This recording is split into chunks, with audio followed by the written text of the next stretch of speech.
شہر کے لوگ کہتے تھے اگر رات کے آخری پہر اس گلی سے گزرو تو کسی عورت کے قدموں کی آواز سنائی دیتی ہے، مگر نظر کوئی نہیں آتا۔ کچھ کہتے اس کے بال بہت لمبے ہیں، کچھ کہتے اس کا چہرہ سفید کفن کی طرح ہے، مگر ایک بات طے تھی، نہ اس کا نام کسی کو معلوم تھا، نہ اس کی قبر، بس اس کی خاموشی زندہ تھی۔ آیان ایک یونیورسٹی کا طالب علم تھا۔ اس کا موضوع تحقیق پرانے ویران گھروں پر تھا۔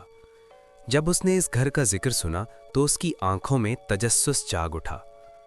میں اسی گھر میں رہوں گا، آیان میں فیصلہ کیا۔ لوگوں نے روکا، بیٹا یہ گھر ٹھیک نہیں، رات کو وہاں مت ٹھہرنا۔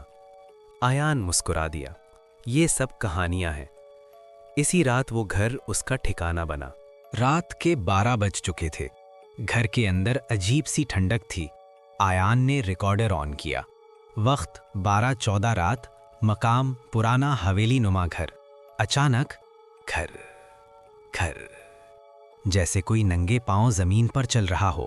آیان چونکا، آواز سیڑھیوں کی طرف بڑھ رہی تھی۔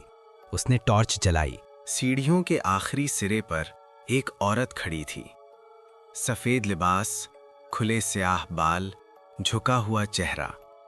کون ہے؟ آیان کی آواز کانپ گئی۔ عورت نے سر نہیں اٹھایا، کوئی جواب نہیں۔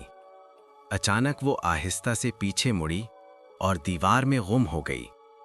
آیان کا دل رک سا گیا۔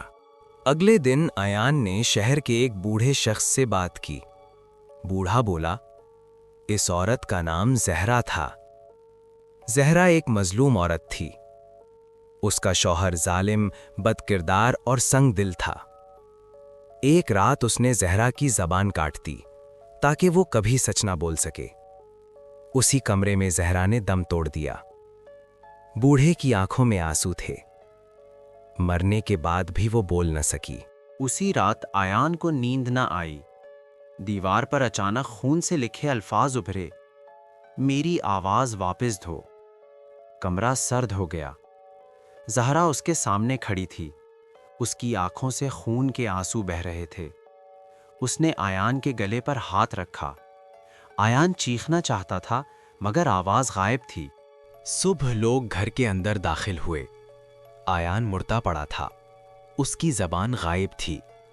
سیڑھیوں پر ایک نئی پرچھائی تھی۔ اب رات کو اس گلی میں 2 لوگوں کے قدموں کی آواز آتی ہے، اور لوگ کہتے ہیں خاموش عورت اب اکیلی نہیں، وہ اپنی کہانی سنانے والا ڈھونڈ رہی ہے۔